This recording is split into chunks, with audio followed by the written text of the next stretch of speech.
Ladies and gentlemen,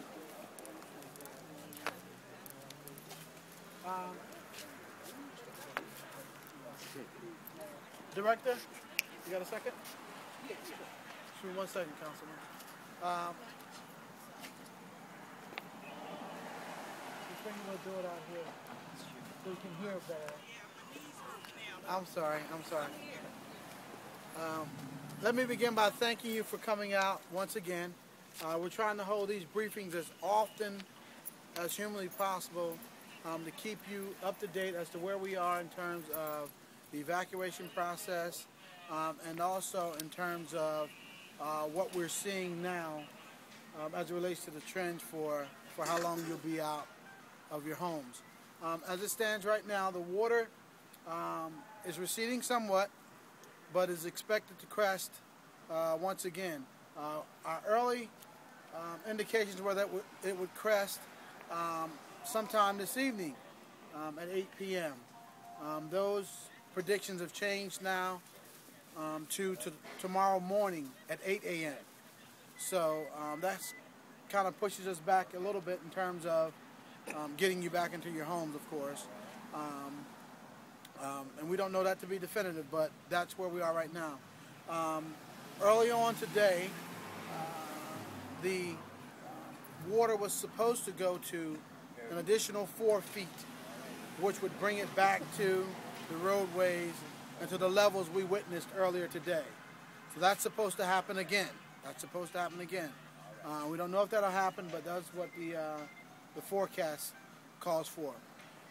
We have some of our professionals here, some of our department directors, to talk to you about what their various departments are doing. And we're just going to bring you up to date from what they've done from 6:45 a.m. This morning up until the present time. This is not an easy task. You know, we are facing layoffs over the next week or so. Some of the people that are working diligently to keep us safe are on the layoff list. So we are very, very appreciative of them being good employees in the midst of them being laid off. So we'll begin with our police director, Doyle, who will talk to you about the police operations. Good evening, ladies and gentlemen. First, let me say I apologize for any inconvenience for having to be out of your homes. On behalf of the police department, we're going to do the best that we can to attempt to get you back in there as soon as possible. We started out this morning at approximately 6:30, 6:45 a.m. Sergeant Gearman, who's a West District Sergeant, was out with his officers, got the show ball rolling, if you will, with getting individuals out of their homes. Operations Patrol Captain David Armitage was there as well, and they did an excellent job this morning. As of right now, we still have officers stationed at all entrance points to the island, and the water, as the mayor said, has receded a little bit to this point where we're able to have a roving patrol unit in there as well, keeping looking out for your homes and your properties. We have a command post set up at Sullivan Way and West 8th Street at the Sunoco station. If anybody has any questions or concerns, Lieutenant Richard Tramontana is the on-scene commander, and he will be there to assist you.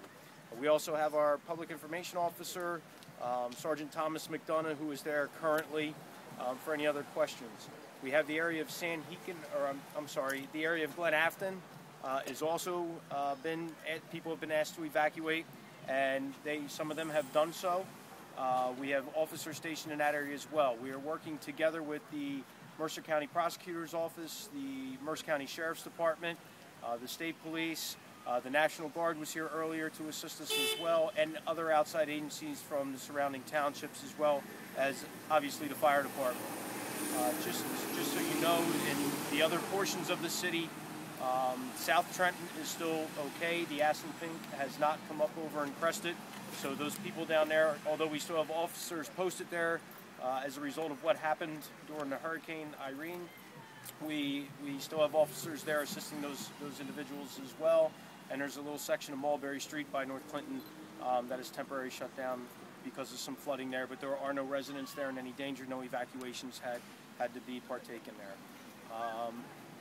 that is where the police department stands. We will be there throughout the entire time, doing everything we can to ensure the safety of your properties and your homes. And if there's any questions, as I said, the command post is located there at the Sunoco station at West 8th and Sanhican. If there is anyone that has an emergency situation as far as needing like a medication or something that is in your home, they will be able to assist you in getting that as well. At this point in time, I'm going to turn this over to Director